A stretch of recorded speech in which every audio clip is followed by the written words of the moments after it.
paxta tozalash sanoati to'qimachilik sanoatining asosiy bo'g'inlaridan biri hisoblanadi. Biz taklif etilayotgan qurilma paxtani mayda iflosliklardan tozalash qurilmasi bo'lib, bu asosan paxta tozalash korxonalarida paxtani mayda iflosliklardan tozalash uchun qo'llaniladi. Paxtani mayda iflosliklardan tozalash jarayoni asosan qoziqli barabanlarda amalga oshirilib, barabanlarga qoziqlar payvandlash yordamida amalga oshirilgan. Biz taklif etilayotgan qurilmada 1, 2 va 3 va 4 barabanlarga o'rnatilgan qoziqlarni elastik tayanchlarga mahkamlash orqali ularning har bir qoziqli barabanda turlicha bikrlik va qalinlikka ega bo'lgan plastinkalar yordamida biz paxta tozalash uskunasining tozalash samaradorligini oshiramiz.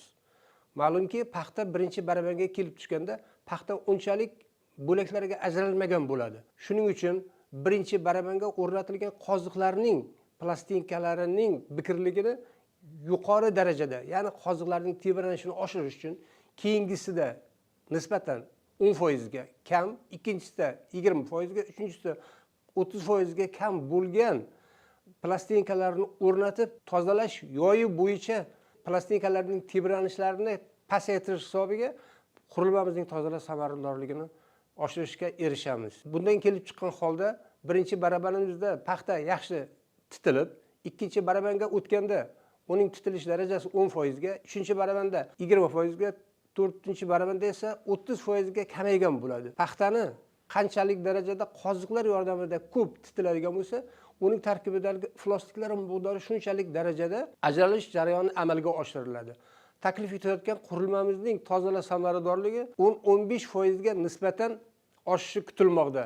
Bu tozalash qurilmasining konstruksiyasiga O'zbekiston Respublikasi Oliy ta'lim fan innovatsiyalar vazirligi huzuridagi ixtiro va patentlar idorasining patenti olingan bo'lib, bugungi kunda qurilmani yanada takomillashtirish ishlari olib borilmoqda.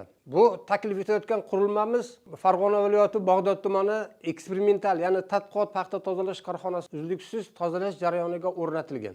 Qoziqlarning davriy ravishda tebranish hisobiga taklif etilayotgan qurilmamizning tozalash samaradorligi 10-15% ga oshirishi erishilgan.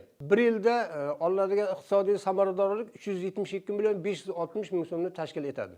Bu qurilmani bugungi kunda faoliyat ko'rsatgan barcha paxta tozalash korxonalariga o'rnatilib, iqtisodiy samarador olish imkoni ega.